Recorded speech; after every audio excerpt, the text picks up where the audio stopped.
So just open the box, packaged very well. This is a galvanized set of pads, so no paints. I'm going to get into installing this and talk about it a little bit more. I wanted to just show you the unboxing. It's got two different types of clips. Comes with a pack of their ceramic, and it tells you the contact points on where you can put some grease if you want. And it comes with piston cushions, pads. And this is what the technology looks like. This backing plate right here, when I show you guys the video of how this is made, this backing plate right here, a press is forced into this treated metal, and it creates these grooves and these indentations and fingers that when they put the pad material on there and under high pressure lock it all in, those fingers actually come out and turn into the pad and grab the pad and pull it in. So it's not just, you know, like epoxy and stuff like that, like a lot of brake pads have. This actually is built into the metal where it actually grabs it as well. These are coated piston bushings, pads, whatever inserts, and this is a coated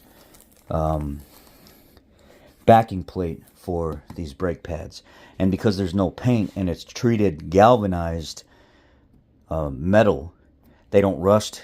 They just kind of turn to powder a little bit of salt. Like in salty environments, they last a heck of a lot longer than regular pads, and they're super high quality. The company's called NRS. Check them out. It's a Canadian-American company. Let's get into my install video now. Okay guys, you know, with the quality of parts here recently, I've had some very big issues with the way the OE and the aftermarket side has put out their equipment, their pads, their rotors, their calipers, their parts just in general. It's been very rough the last few years. The good thing about these pads is they fit better, if not equal to, OE quality. If you look here, that's all galvanized. There's no paint. This should fit directly into your application with no problem at all. You're going to pay a little bit more for this because of the quality. But I'd rather pay more and get quality than, you know, just a run-of-the-mill product that I'm going to have to sit and modify. And these are where you want to be. And I'm going to take them and install them on the front of this truck. This 2007 GMC Sierra. My wife hasn't been driving it. I put a new set of rotors on it beginning of the year. She's just been letting it sit because I bought her a Suburban. I want their pads on this truck. I'm going to get these pads off because these pads, they're starting to stick because she doesn't drive it. She just lets it sit. So I'm getting them off and I'm putting their pads on. So these are the ones I took off there that you guys, that I said I put on there at the beginning of the year. You can see there's plenty of meat there. They started freezing up. If you noticed, they're already starting to rust as well. These are the more expensive power stop pads and rotors. Rotors are still good and pads are still good. But I have an opportunity now to clean all the surface up where the pads and stuff were at. These are the clips that go with my application and get everything installed. Put my piston pads in there and stuff as well. And see how these actually fit. So that's the next step now. So we got them off, and now we need to install the hardware and get the new pads on. So I was actually wrong. It wasn't these clips. It was the other clips are the ones that I needed, and I'm glad they were in the kit. I have everything behind it ground out, all the rust and stuff ground out. And these literally, it's just this easy. They just fit in here like butter. There's no modifying the pads or the clips or anything like that. They just fit like they're supposed to. Little history on NRS. NRS used to actually make a lot of the manufacturer brake pads and stuff like that for the cars that we drive. But everything started getting outsourced to China. So a lot of the mom and pop manufacturing like NRS, the high quality stuff that we used to get with the new vehicles we bought, we don't get anymore. So they created their own line supplying parts to the public instead of just the manufacturers. And right here are the piston cups installed. Very nice, very easy to just plop right in the piston, and they just basically slide on like so.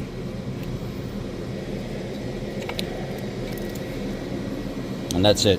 And I just did that one-handed. one-handed. This stuff fits as it's supposed to, and it's very high quality. Now that's a nice brake pad. No paint, no worrying about rusting out here in the near future, in the next year, like the brand new set I just put on there were. Basically, galvanized turns to a powdery residue when on the surface whenever it starts to oxidize it all, but it doesn't turn to rust. It doesn't build up layers and flakes and stuff like that and jam things up. They do a lot of salt testing in their facility, a lot of in-house testing. They test their pads against all of the pads on the market basically, and they make a high quality, very unique product. The driver's side is done and went together easy peasy, no problem at all. I love how there's no paint, it's just galvanized.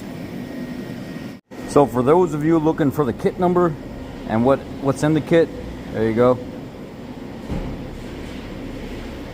The kit number NS1363, and it's made by NRS, made in North America, premium quality.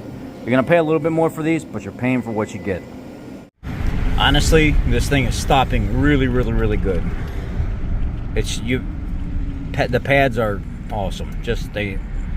I did like 4 or 5 real hard brake stops from like 60 down, 50 down, 20 down, 20 down, 20 down, something like that, and it just stops great. Absolutely phenomenal. Pads fit great. Probably the best fitting looking pads that I've ever used, honestly. So yeah, I have to give it to NRS on that. Brake pad specifically for my truck. How crazy is that? So now the forklift driver is bringing the backing plates to the next step, which is adding the mechanical attachment to the backing plate. So we have the backing plates that we just stamped, and these are going into the NRS machine. This machine is also a press, but it works a bit different than what we just saw. So the worker places a bunch of backing plates into the hopper, which backing plate is fed into the press, and then the press pushes down to scrape the surface of the backing plate to create hundreds of sharp rasps that point outward. Here's an up-close look at what these rasps look like. These are an important technology that allows the brake pad material to stick to the backing plate without using glue. Now after the brake pads get that mechanical attachment scraped into them, they get transported via conveyor belt and get collected into another orange bin. So we go from this smooth backing plate to a backing plate with hundreds of rasps on the other side that are gonna hold that brake pad material on. So with that, we are done with our third step. And now the forklift operator could take the bin filled with the backing plates and bring it to the loading dock, because the next thing we need to do is galvanize these backing plates. And to do that, we have to bring them to a separate but nearby factory. So after a short trip, we're at the galvanizing factory where our backing plates are hung on these racks so they can be coated with zinc. This process is going to put a sacrificial layer to prevent the backing plate from rusting, so let's see how it's done. There are 7 main steps for galvanizing backing plates. First, the rack of backing plates is dipped into a heated water of the backing plates. Next, it comes out of that bath and gets dunked into plain water to rinse off the backing plates. Then it goes into a pickling bath where acids clean any surface rust and scale off the backing plates. Then the rack gets submerged into water again to ensure the acid is rinsed off.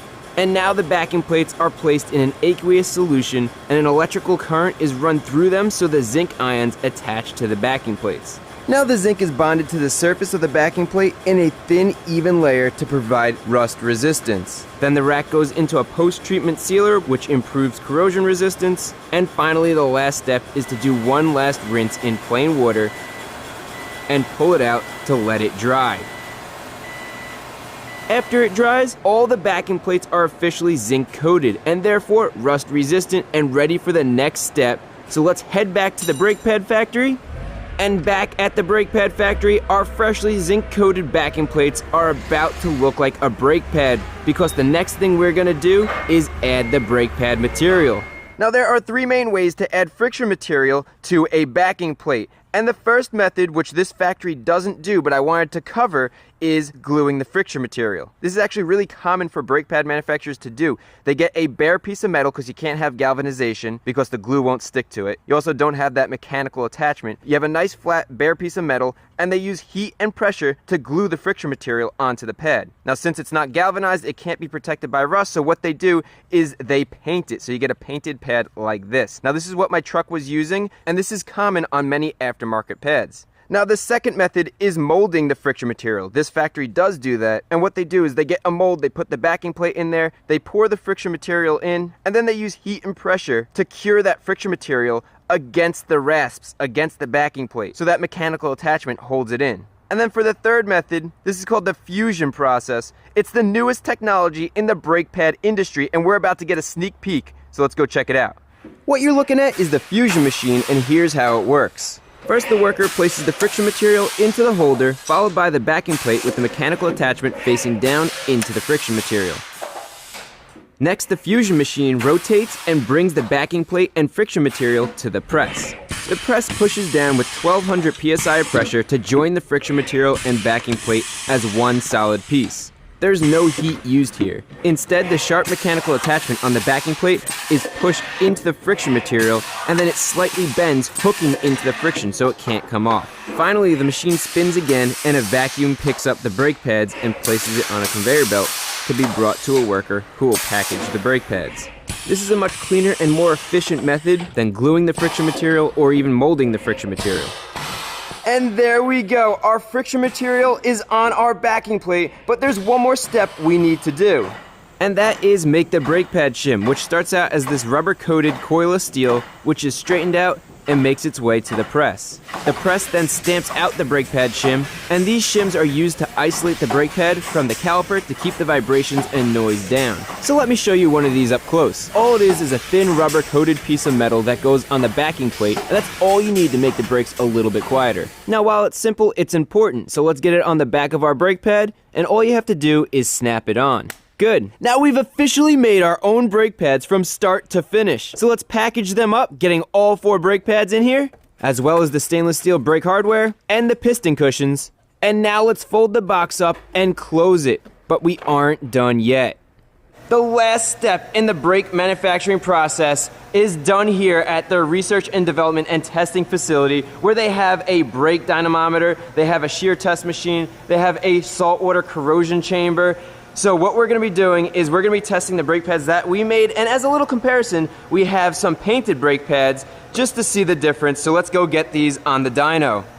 This is the brake pad dyno, so I'm going to hand over the brake pads that we just made to the lab technician, and he's going to install them in the caliper. Then the doors are closed for safety because we're about to torture test these brake pads to make sure they could hold up to the harshest conditions. So with a hit of a button, the dyno starts up and spins the brake rotor to highway speeds. And then we're gonna do multiple panic stops, like if there was an accident in front of you and you had to slam on your brakes to come to a complete stop. The only difference is we're gonna do this over and over until the brake rotor is brought up to 600 degrees Celsius, which makes it glow red hot. This is pushing the pads to the extreme limits. So extreme. That fella there talking at the end with that little video I put on the back side of it, that was Chris Fix. Chris Fix actually went out to their facility and toured it so you could see how everything was made. He actually made a set of brake pads for his Ford Ranger. And if you go watch his video, you get to see the entire thing. I just clip certain segments in there so you guys get the gist of how this is made. I tried to use NRS's video, but there's music in it, and it keeps flagging the channel with like a red mark, but it says it's not a strike against you, it's just the fact that you can't use this video because of the music. And NRS did tell me that I could use their video, so I'm gonna have to report back to them and let them know, hey, when you guys are recording videos, don't try to put certain music and stuff in there, because it doesn't allow people that like your product to use that to support why they like your product. So anyhow, their link's going to be down below for their page and their video, and also Chris Fix's video going out to the NRS manufacturing facility is going to be down there as well, so you guys can check it out. Absolutely love these brake pads, and I now have 3 sets of them, and I will continue to support this company and use their brake pads for as long as I possibly can. Phenomenal product. Great job, guys. Y'all take care. I'll have links down below. Check the pinned comment section. If you haven't subscribed to the video, please subscribe to the video. Leave me a comment down there. Hit the thumbs up or the thumbs down, whatever you want to do. Let me know what you need. If you have any questions, I'm here to help. Be blessed.